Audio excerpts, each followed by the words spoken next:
সিনেমাপ্রেমীদের কাছে Harry Potter মানে জাদুর দুনিয়ার এক কিংবদন্তি চরিত্র। আর এই চরিত্রের কথা উঠলেই যে অভিনেতার মুখটা সবার আগে মনে পড়ে তিনি হলেন ড্যানিয়েল র্যাডক্লিফ। কিন্তু পর্দার সেই সাহসী জাদুকরের বাস্তব জীবনের গল্পটা কি আপনি জানেন?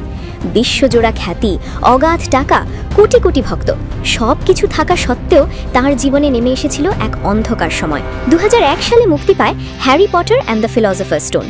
এই সিনেমা মুক্তির পর রাতারাতি বিশ্বজুড়ে তারকা হয়ে যান ড্যানিয়েল র্যাডক্লিফ। খুব অল্প বয়সেই তিনি পেয়ে যান অগণিত ভক্ত, মিডিয়ার নজর এবং কোটি কোটি ডলারের সাফল্য। কিন্তু এত অল্প বয়সে এই বিশাল জনপ্রিয়তা সামলানো সহজ ছিল না। মাত্র 18 বছর বয়সে ড্যানিয়েল ভয়ঙ্কর মানসিক চাপে পড়ে যান। সবাই তাকে একজন নিখুঁত অভিনেতা হিসেবে দেখতে চাইত। এই প্রত্যাশা, এই চাপ ধীরে ধীরে তাকে ভেতর থেকে ভেঙে দিচ্ছিল। এই চাপ থেকেই তিনি আশ্রয় নেন মদ্যপান এবং ধূমপানে।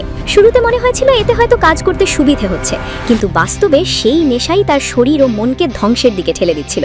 2010 সালে প্রথমবার ড্যানিয়েল বুঝতে পারেন তিনি একটি বড় সমস্যায় জড়িয়ে পড়েছেন। তিনি চেষ্টা করেন নেশা ছেড়ে দেওয়ার, কিন্তু 2012 সালে আবারও মাঝপথে ফিরে যান সেই নেশার জগতে। এবার পরিস্থিতি এতটাই খারাপ হয়ে যায় যে তার শারীরিক অবস্থাও দ্রুত খারাপ হতে শুরু করে। এরপর ড্যানিয়েল নিজের জীবন বদলে ফেলার সিদ্ধান্ত নেন। তিনি ধীরে ধীরে মদ, সিগারেট এবং অতিরিক্ত কফি সব কিছু থেকে নিজেকে দূরে সরিয়ে নেন। তার পরিবর্তনের সবচেয়ে বড় অস্ত্র ছিল শরীরচর্চা এবং বই পড়া। নিয়মিত ব্যায়াম এবং বই পড়ার অভ্যাস তার মনকে আবার সুস্থ ধারায় ফিরিয়ে আনে। আজ ড্যানিয়েল শুধু একজন সফল অভিনেতাই নন, তিনি একজন সচেতন কণ্ঠ। তিনি মনে করেন শিশু শিল্পীদের জন্য সিনেমার সেটে মানসিক থেরাপি বা কাউন্সেলিং থাকা খুবই জরুরি, কারণ অল্প বয়সে জনপ্রিয়তার চাপ অনেক সময় ভয়ঙ্কর হতে পারে।